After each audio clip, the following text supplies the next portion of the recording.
Hola, bienvenidos al curso de cálculo diferencial.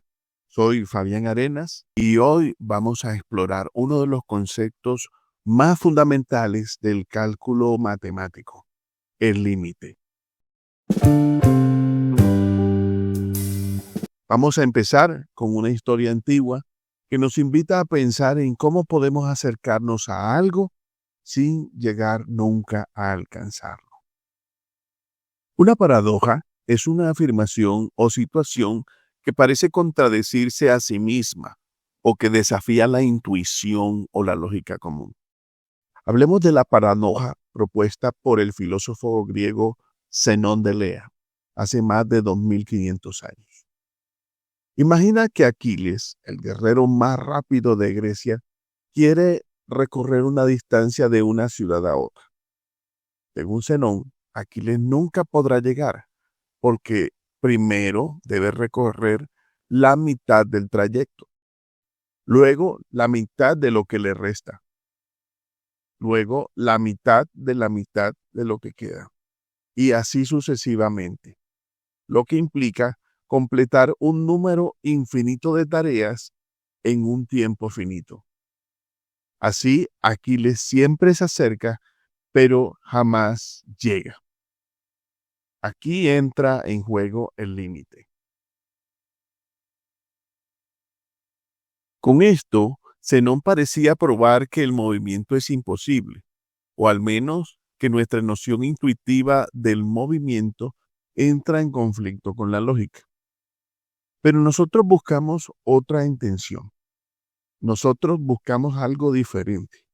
Entender a qué nos referimos con acercarse a un número pero sin llegar. Si sumamos las distancias recorridas, vemos cómo se incrementa con cada avance la suma de las distancias. Hasta parece que quiere llegar a uno, pero sin lograrlo. Con cada avance nos da un número que es sumado a los anteriores, se acerca al 1. Ya tenemos más claro a qué nos referimos con acercarnos tanto como queramos, pero sin llegar. En este ejemplo que veremos a continuación, usaremos una función en la cual nos acercaremos al 0. Pero no podemos reemplazarlo, porque 0 no está en el dominio de esta función.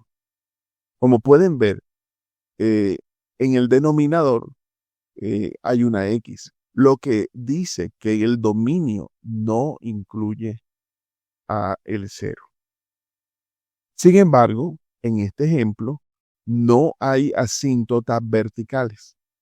Solamente hay un pequeño agujero en el punto correspondiente.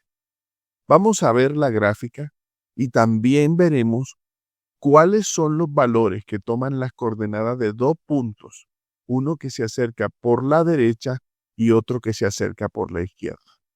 Veamos.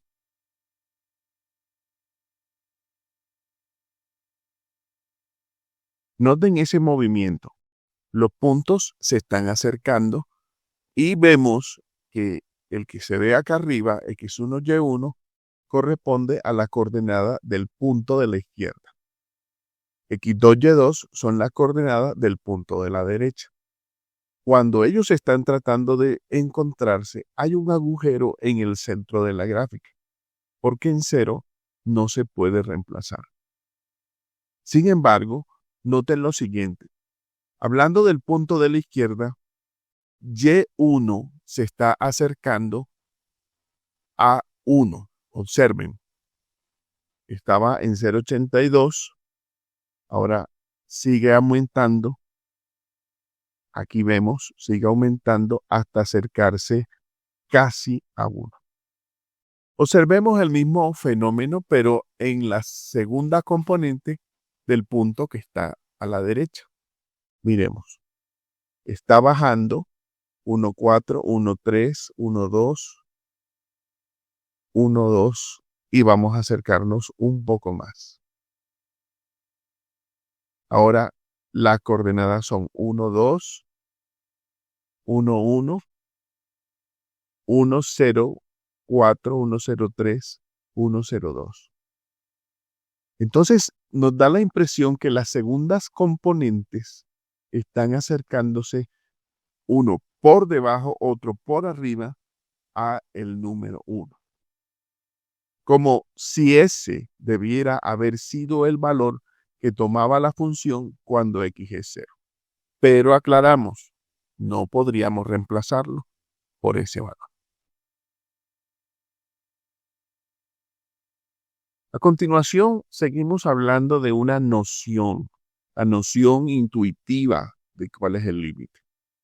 Cuando queremos saber cómo se comporta una función f de x, al acercarnos a un punto A, nos interesa más el valor que toma cerca de A que el valor en A mismo. Sea porque no lo podemos reemplazar, o sea porque simplemente estamos explorando los números que están a su alrededor. Cuando hacemos eso, estamos hablando del concepto de límite, que se escribe de la siguiente manera. Límite cuando x tiende a A, o sea, cuando x es un vecino de A, se acerca mucho a él, de la función f de x es L. El número al que se acerca, si es que éste existe, se llamará el límite. Se lee, al acercarse x a los valores de f de x, se aproximan cada vez más a él. Para hablar de estos números cercanos a la A, usaremos la expresión vecindad. Veamos qué es la vecindad de un número. Sé que siempre que hablamos de vecindad, a nuestra mente se viene una vecindad en particular, pero no hablaremos de esta. Hablaremos de una vecindad de un número real, que es cualquier intervalo abierto que contiene a ese número. En este caso le estamos llamando C. Una vecindad de un número real es cualquier intervalo abierto que contiene a ese número, pero que no necesariamente incluye al número. Podría ser que sí o podría ser que no. Nos interesa en particular cuando C está en el centro. Y para eso vamos a explorar qué forma matemática tendrían los elementos que están en esa vecindad. A ver, tenemos una recta y tenemos al punto C. Y quiero hacer un intervalo abierto donde C quede en el centro. Le sumo a C y le resto a C una cantidad fija. Este sería R, C más R y C menos R. Aquí, naturalmente, el punto medio es C. Los números que están entre C menos R y C más R será la vecindad de la que estamos buscando, que es esta región de color verde. Dicho como conjuntos o como desigualdades, serían los X que son mayores que C menos R, pero menores que C más R. Recuerden que son intervalos abiertos. Bueno, vamos a aplicar propiedades algebraicas a esta desigualdad. Restamos en las tres partes de la desigualdad, en los tres miembros de la desigualdad, restemos C. Quedaría de esta forma. Menos R menor que X menos C menor que R. Y aquí podemos aplicar una propiedad del valor absoluto. Así que podemos escribir menos R menor que X menos C menor que R como valor absoluto de X menos C menor que R. Tengamos en cuenta el siguiente detalle que tiene un significado importante. Así como está, se refiere a los puntos, los números que están en la vecindad de C y puede incluir a la misma C. Como pueden ver, aquí se puede reemplazar a la C y nos da 0 menor que R. Y claro, 0, R es positivo, así que es correcto, es verdadero. Pero si agregamos una desigualdad más, en este caso, así como está, puede incluir a C. Pero si agregamos una desigualdad más, ya no podría incluir a C. Y es cuando ponemos mayor estrictamente que 0. Estamos diciendo que no aceptamos el caso cuando X es igual a C. Tengamos eso presente. Así que la vecindad será el conjunto de puntos que llamaremos B sub R de C. O sea, la vecindad de radio R con centro en C. Será los números reales tales que X menos C en valor absoluto es menor que R. Ahora hablemos de otro punto, otro término que vamos a estar usando y se llama punto de acumulación.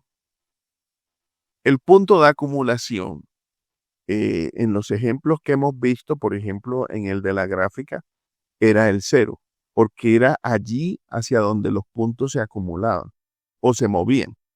Pero lo vamos a explicar con una definición. Sea D un subconjunto de los números reales. Decimos que C es un punto de acumulación del conjunto D si para cualquier vecindad que no contenga a C intersectada con D es distinta de vacío. En símbolo sería para cualquier radio, para cualquier R mayor que 0, la intersección entre el conjunto D, y la vecindad, esta vecindad que no incluye a C, entre el conjunto D y la vecindad debe ser distinto de vacío. Bueno, en símbolos matemáticos puede que no se vea muy claro. Vamos a hacer un gráfico donde lo explico mejor. Supongamos que tenemos una recta y tenemos un número que vamos a tomar este caso como 1. D es el conjunto de puntos de color rojo que vemos allí. Pero ese conjunto está dentro del conjunto de los números reales. Así que no va a quedar allá, sino ubicados en la recta numérica. Ahora, allí dice que para cualquier radio yo puedo hacer una vecindad. Ahí está un radio más o menos grande. Ese radio intersectado con el conjunto D da diferente de vacío, porque da exactamente el conjunto D. La intersección entre el intervalo y los puntos de color rojo da el conjunto de los puntos rojos. Así que si aumento más el radio, sigue dando el mismo conjunto D. Entonces, la idea es que el radio sea más pequeño para excluir puntos. Entonces, aquí es donde viene lo que debemos entender a partir de ahora. Cuando dice para todo R mayor que 0, estamos hablando de radios tan pequeños como queramos o tan grandes como queramos. Pero realmente los que interesan son los que son más pequeños. Por eso vamos a reducir el ancho del radio o el ancho de la vecindad. A ver, vamos a encogerla un poquito. Y sigue siendo distinto de vacío. Si encogemos más, sigue siendo distinto de vacío, siguen habiendo elementos. Entre más lo encogemos, esperamos sacar a todos los elementos de D posible, pero siempre quedan elementos dentro. ¿Qué nos representa eso? Que un punto de acumulación es aquel que tiene infinitos puntos que se acercan a dicho punto de acumulación. De allí el nombre. No tienen que estar de un solo lado del eje, pueden estar de los dos lados. El asunto es que al encoger R, cualquier R, siempre va a atrapar elementos de D. Llegó el momento de conocer la definición formal del límite de una función. Sea f una función de D a R. Sea A un punto de acumulación de D. Decimos que límite de f de x cuando x tiende a es igual a L. Sí, mucha atención, porque la definición está dada en términos de vecindades. Si para todo epsilon mayor que 0, recuerden, aquí epsilon puede ser cualquiera, pero la idea es que sean pequeños y cada vez más pequeños. Para todo epsilon existe delta mayor que 0 tal que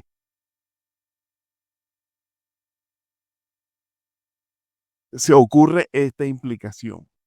La primera parte es, si x está en la vecindad de A con radio delta, entonces su imagen, o sea, f de x, está en una vecindad de L. Eso es lo que quiere decir. La imagen de x es f de x, así que lo que está diciendo allí es que si x está en la vecindad de A, entonces f de x está en la vecindad de L. Para que podamos demostrar que un límite existe, tenemos que decir que existe el delta, o sea, tendríamos que mostrarlo. Es decir, este es el delta adecuado, por lo menos, esa es una forma. Y es la más usada. Entonces, vamos a ver geométricamente qué es lo que quiere decir. Pero recuerden que el épsilon es el que nosotros ponemos, porque ahí dice para todo épsilon. Entonces, nosotros ponemos el épsilon y a partir de ese épsilon encontramos el delta. Veamos la siguiente gráfica. En A hay un agujerito, porque se pueda reemplazar o puede que no. El asunto es que no vamos a llegar a A. Sin embargo, escogemos un valor para épsilon. Y entonces hay una vecindad en el eje vertical, hay una vecindad de L.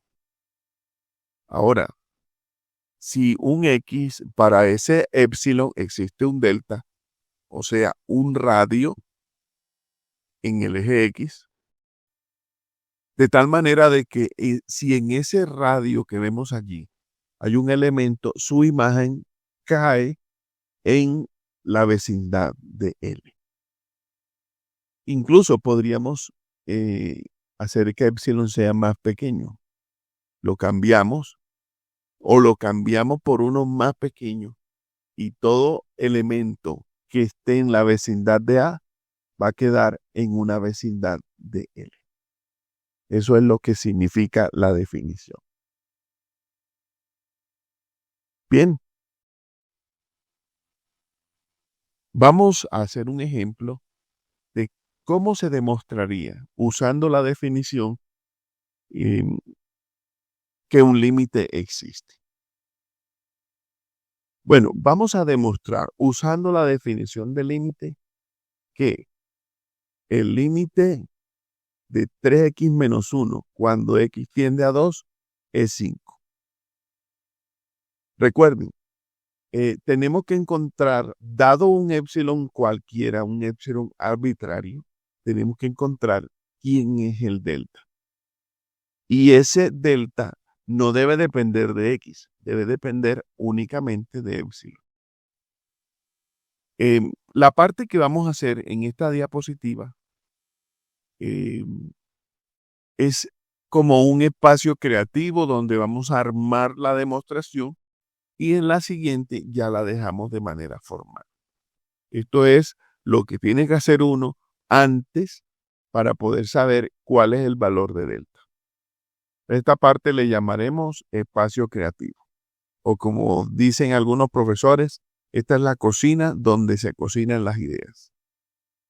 Empecemos. Sea epsilon mayor que 0 y quiero demostrar que f de x menos L es menor que epsilon.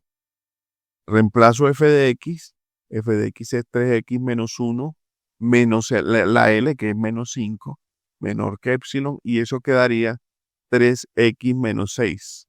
Puedo sacar factor común y quedaría 3 por x menos 2, y ese 3 lo puedo pasar a dividir. Quedaría x menos 2 menor que epsilon tercios. Observen que en la parte que aparece en el límite, dice que x tiende a 2. O sea que x está en una vecindad del 2. Y esto que vemos aquí es una vecindad del 2. Así que estamos listos para empezar. Y usamos epsilon tercios como delta. ¿Sí? Bueno. Ese es el valor que necesitamos. Así que ya tenemos armado aquí la idea, así que vamos a empezar. De nuevo.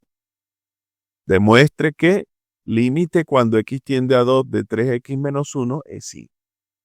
Entonces decimos, sea epsilon mayor que 0 y x menos 2 menor que epsilon tercios. Recuerden que ese fue el delta. Ahora, de aquí, esto implica que 3, vas a multiplicar 3 por x menos 2 en valor absoluto es menor que epsilon. Ahora, ese 3 lo podemos ingresar dentro del valor absoluto sin cambiar nada porque es positivo. Y nos queda 3x menos 6 menor que epsilon. Ahora, el 6 lo podemos escribir como menos 1 menos 5. El menos 6. Menos 1 menos 5.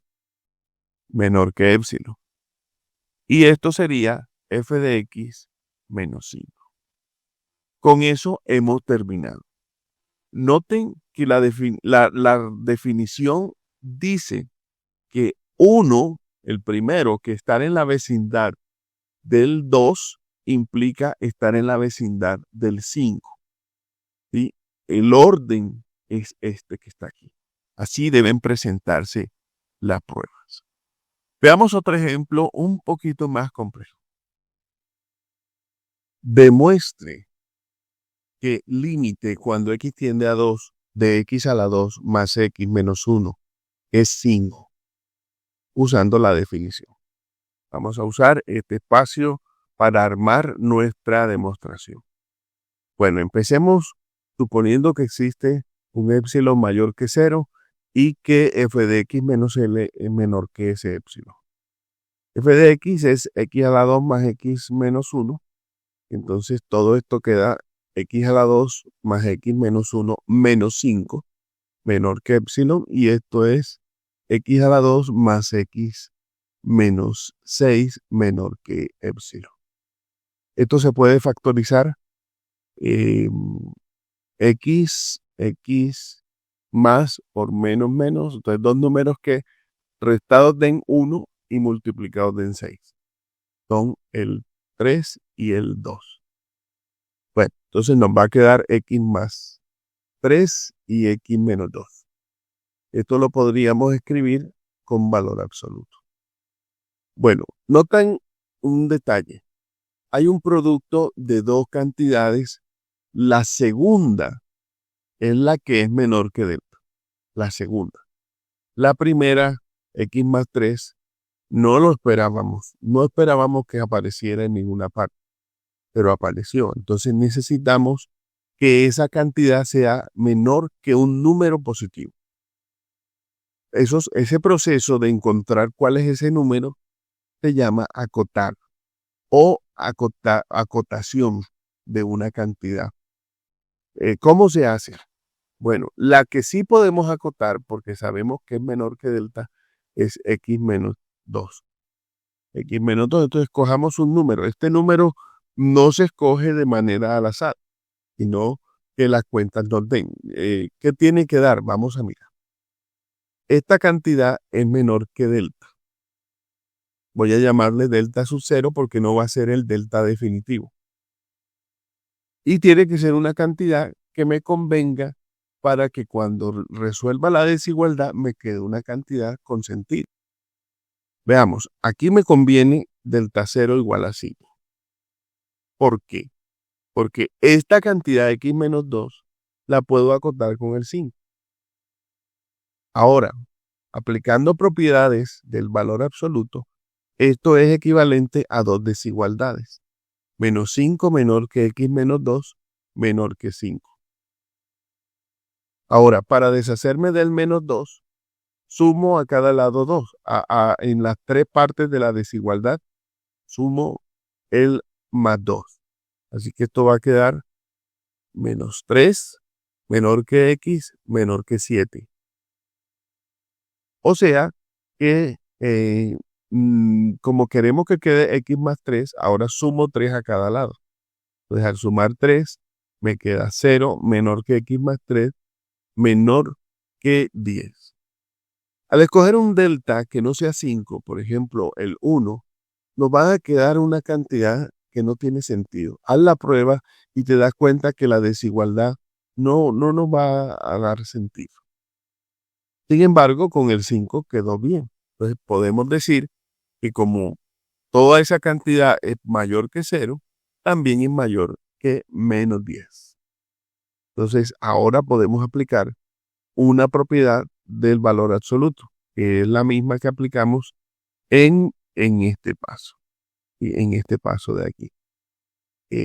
Solo que aquí pasamos del valor absoluto a la doble desigualdad, y ahora vamos a pasar de la doble desigualdad teniendo en cuenta solo este y el 10, y pasamos al valor absoluto. Esa es como la idea principal. Ahora llegamos a esta cantidad. Bueno, ¿para qué? Recuerden que esta cantidad es esta misma de acá. Si esto lo pudiéramos reemplazar por el 10 pasaría a dividir aquí abajo. Si esta cantidad la reemplazamos por el 10, entonces el 10 pasaría a dividir. Claro, eso no se puede hacer ahora, porque estaríamos violando algunas propiedades de la desigualdad. Pero esa es como la idea central. Entonces, este 10 pasaría a dividir al épsilon. Quedaría épsilon sobre 10. Por eso ya tenemos quién es delta. El delta sería el mínimo entre el 5, que es el delta que habíamos tomado aquí arbitrariamente y a conveniencia, y el último valor encontrado, que es épsilon sobre 10. Si el delta es 5, entonces es menor que épsilon sobre 10. ¿Sí? Entonces podríamos seguir aplicando el épsilon sobre 10. Bueno, ya tenemos esto organizado, ya tenemos el delta. Vamos a ver cómo quedaría la demostración. Demuestre que el límite cuando x tiende a 2 de x a la 2 más x menos 1 es igual a 5.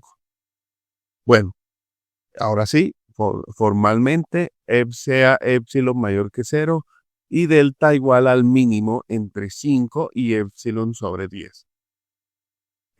X menos 2 es menor que delta, implicaría, ahora sí vamos a hacerlo con la forma de la definición, eso, y como x más 3 es menor que 10, entonces nos quedaría que x más 3 por x menos 2 sería menor que 10 delta.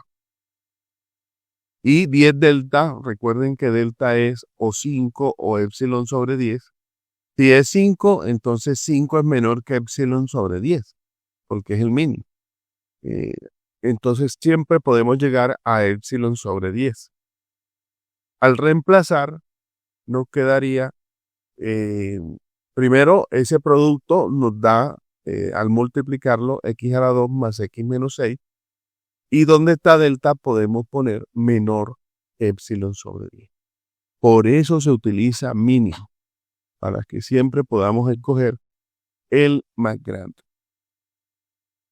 Bueno, Ahora cancelamos esos 10 y nos queda con epsilon, y el 6 lo podemos escribir como -1 menos 5, y eso significa que valor absoluto de f de x menos 5 es menor que epsilon.